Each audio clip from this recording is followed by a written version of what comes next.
Yes, Lord.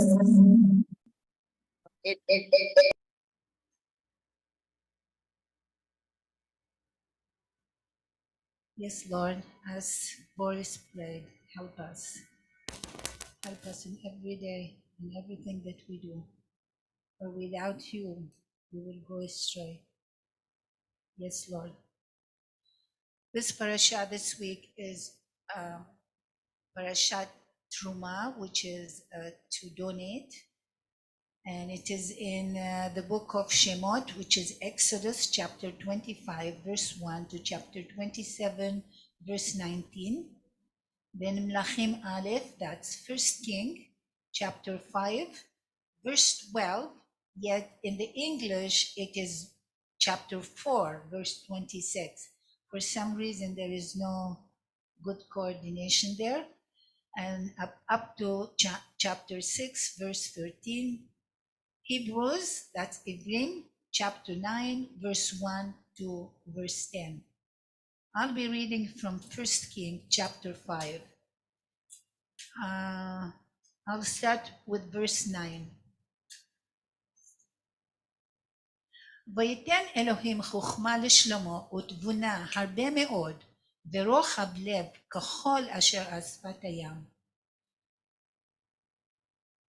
ותרב חוכמת שלמה מחוכמת כל בני קדם ומכל חוכמת מצרים. ויחכם מכל אדם מאיתן האזרחי והמן וקלקל ודרדה בני מחול ויהי שמו בכל הגויים סביב. וידבר 3,000 משל ויהי שירו 5,000. וידבר על העצים מן הארז אשר בלבנון ועד האזוב אשר יוצא בקיר. וידבר על הבהמה ועל העוף ועל הרמש ועל הדגים. ויבואו מכל העמים לשמוע את חוכמת שלמה מאת כל מלכי הארץ אשר שמעו את חוכמתו.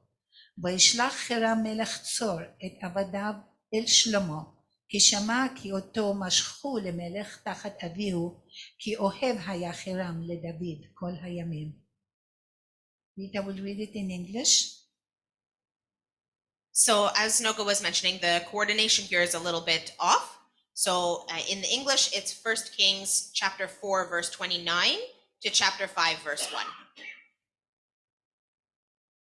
And God gave Solomon wisdom and exceedingly great understanding, and largeness of heart like the sand on the seashore. Thus Solomon's wisdom excelled the wisdom of all the men of the east and all the wisdom of Egypt. For he was wiser than all men, than Ethan the Ezrahite, and Heman, and Chalcol, and Darda, the sons of Mahol. And his fame was in all the surrounding nations. He spoke 3,000 proverbs, and his songs were 1,005. Also he spoke of trees, from the cedar tree of Lebanon, even to the hyssop that springs out of the wall. He spoke also of animals, of birds, of creeping things, and of fish, and men of all nations. From all the kings of the earth who had heard of his wisdom came to hear the wisdom of Solomon. Now Hiram, king of Tyre, sent his servants to Solomon, because he heard that they had anointed him king in place of his father, for Hiram had always loved David. Thank you, Rita. Yes, and God gave Solomon wisdom and exceedingly great understanding.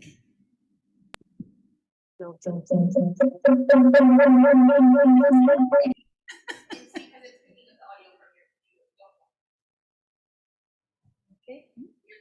Yeah, all right. We are on. So God did give Solomon wisdom and exceedingly great understanding and largest heart like the sand of the seashore. Can you imagine such a big heart King Solomon had? Like the sand of the seashore. For he was wiser than all men. His fame was in all the surrounding nations. He wrote can you imagine? He wrote the Proverbs and the Song of Songs. He judged the people, you know. He had knowledge about trees, about animals, about birds, about creeping things, about fish. and men of all nations from all the kings of the earth who had heard his wisdom came to hear wisdom of Solomon. So you can imagine what kind of a king King Solomon was. I can't imagine. And he did not go to university, neither to a Jewish school. He was an architect because he built the temple. And what an honor that is, for the Lord to let him do that. So why all this? Why all this honor that was given to Solomon? Because Solomon asked God for wisdom. And I was asking myself today, what am I asking God today? What I get will impact so many people as King Solomon did. Verse 12, so the Lord gave Solomon wisdom as he had promised him. Because when he asked for wisdom, God promised him that he will give him. We read in Luke chapter 11, verse 11, if a son asks for bread from any father among you, will he give him a stone? Or if he asks for a fish, will he give him a serpent instead of a fish? So what are we asking today from God? Yeshua promised, ask and you shall receive, seek and you shall find. Whatever you ask in his name, God does not spare. He gives what we ask.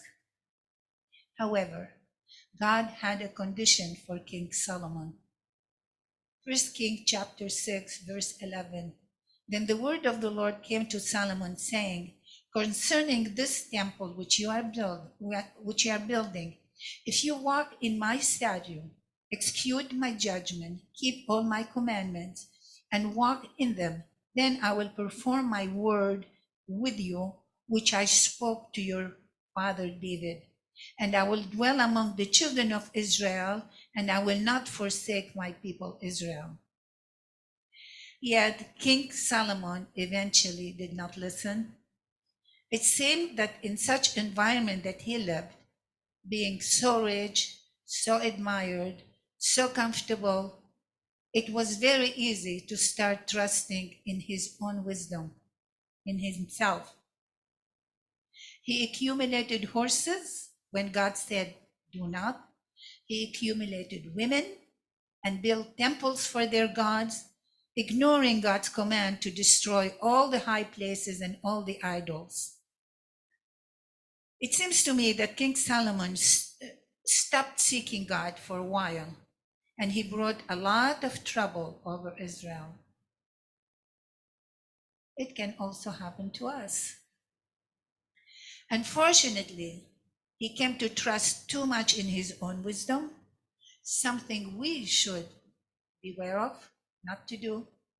I think God allowed King Solomon to do that just to be an object lesson for us.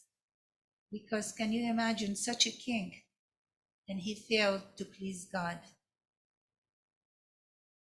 So we can have all the riches there is. King Solomon in 1 Kings chapter 4, verse 21, it says, so Solomon reigned over all kingdoms from the river to the land of the Philistines, and as far as the border of Egypt. They brought tribute and served Solomon all the days of his life. Solomon was very rich. So we can have all the money in the world. He had all the wisdom a human can have. Verse 30 says that Solomon's wisdom excelled the wisdom of all the men of the East and all the wisdom of Egypt. But when he stopped seeking God, he lost God's favor. 1 Kings chapter 11, verse 11. Therefore the Lord said to Solomon, because you have done this and have not kept my covenant and my statute, which I have commanded you, I will surely tear the kingdom away from you and give it to your servant. I guess it is not what we have that matters to God or what we do. King Solomon built the temple as we read.